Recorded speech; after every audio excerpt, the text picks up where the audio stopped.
premier companies with a premier institution, top heads of HR, that's where we're going to set a standard, we're going to teach others, we're going to share, we're going to grow. But I think in the end, we create even better outcomes, not just for ourselves. Look, I'll have my own selfish motives, but not just for AbbVie, but really about for others. What does great look like and how to do it well? This is the right kind of partnership for me. Let's face it, there's as much art as there is science to this work.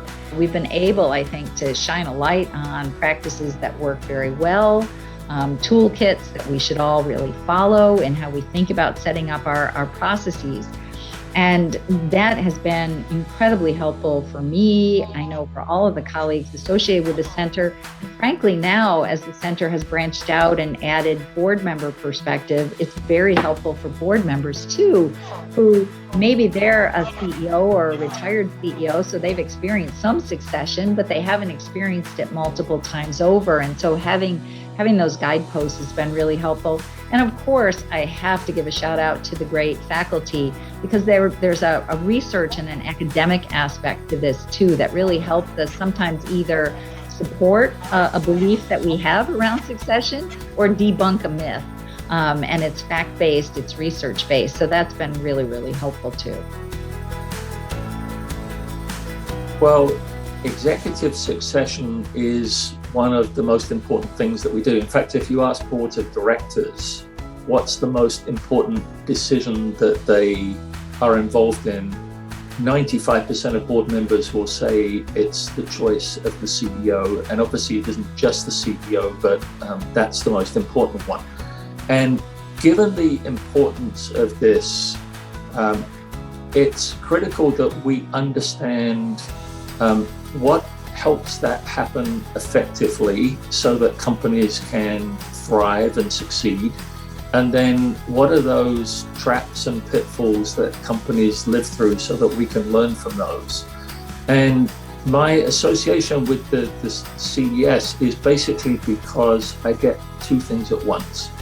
One is I get actually world-class faculty who are deep in the concepts and the research around this area and can really bring academic rigor to what really happens and what are the patterns and principles that we can all learn from.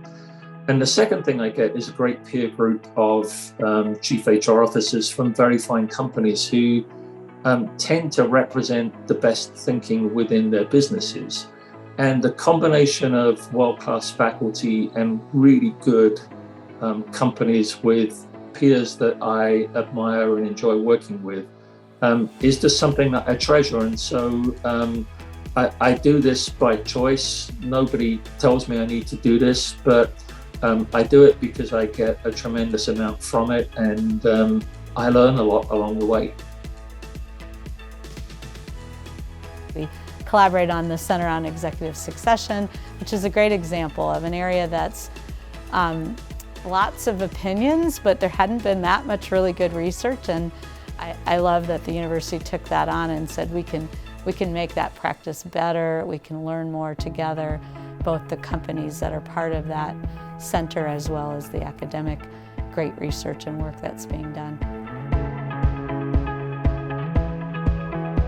I think succession, and I'm not just talking about CEO succession, one of the things I talked a lot with Pat Wright about at the beginning was it's about executive succession, which includes CEOs but isn't limited to that. I think it's an incredibly important subject for any company, number one.